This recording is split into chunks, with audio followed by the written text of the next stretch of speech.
Адам өз өміріне екі нәрсе таңдау қателеспеу керек. Біреуі жар таңдаудан, екіншісі мамандық таңдау деп Мұқағали Мақатаев атамыз айтқандай, мамандық таңдау жасөспірім кездегі адам өміріндегі ең маңызды шешімдерінің бірі. Мынау көп салалы өмірде мамандықтың түрі өте көп, әрине таңдау жасау оңай емес. Мен Тұрсынбай Ақбота Берікбайқызы, М.Маметовой атындағы Қызылорда педагогикалық жоғары колледжінің мектепке дейінгі тәрбие және оқыту мамандығының 3-ші курс студентімін.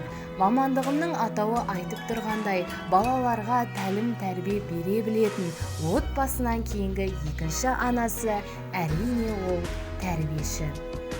Тәрбиеші жеке тұлғаны қалыптастырушы, тәлім-тәрбие өнегесінің бастаушысы, арманын қанаттандырушы, тұлға әрбір мемлекеттің өсіп өркендеуінің, бәсекеге қабілетті болуының ең басты ошағы тәрбиеші берген тәлім, тәрбие, білім. Сондықтан дамудың көкжиегіне көрінгісі келетін ел білім саласын алға қойып, әрдайым жаңашыл, заманауи болуды мақсат ету керек. Өзгенің бақытын аялаған, өзінің уақытын аямаған адамға ғана тәрбиеші болары сөзсіз.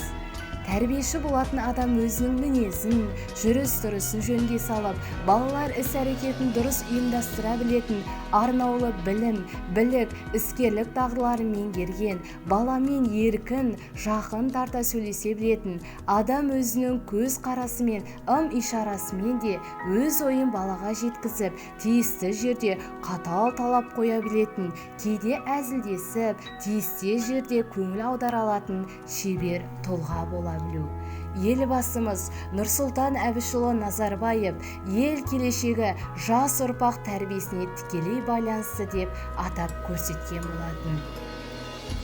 Бейбіт күнде сыйлаған далам гүлін, мен сыйлаймын адамның адамдығын, мектепке дейінгі тәрбиеде таңдағанмын ұстаздық мамандығын.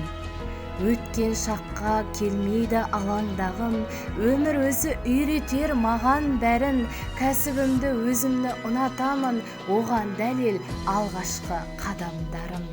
Жаңа өмірді жырлаймын дастан әнін, еш мұқалған емес қой бақ талабым, білімім бар, жігерім бар, жастығым бар, болашаққа сеніммен ат.